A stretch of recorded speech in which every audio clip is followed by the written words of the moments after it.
নমস্কার। আজকে আপনাদের একটা দুর্দান্ত উপায় বলবো। ওই উপায়টা আপনি করলে অতি অবশ্যই লাভবান হবেন। আপনার যদি কারোর সাথে ঝগড়া ঝামেলা চলছে বা অযথা আপনি কোনো আইনত ঝামেলায় যদি ফেঁসে গেছেন বা আপনার কারোর সাথে শত্রুতা আছে বা ঝগড়া ঝামেলা আছে, পাড়া প্রতিবেশীর সাথে হোক বা আত্মীয় স্বজনের সাথে হোক বা বন্ধু বান্ধবের সাথে হোক, কারোর সাথে যদি ঝুট ঝামেলা হচ্ছে বা কোনো আইনত ঝামেলা আপনি ফেঁসে গেছেন, তাহলে এই উপায়টা করলে অতি অবশ্যই আপনি লাভবান হবেন।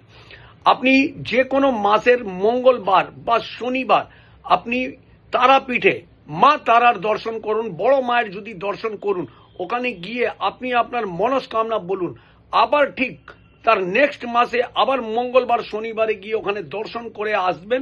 দেখবেন ধীরে ধীরে আপনার জীবনে কোনো ঝুট ঝামেলা, কোনো আইনত ঝামেলাতে যদি আপনি পড়ে আছেন, অতি অবশ্যই আপনি ওখান থেকে রেহাই পাবেনই পাবেন। এই উপায়টা করে দেখুন, লাভবান হন।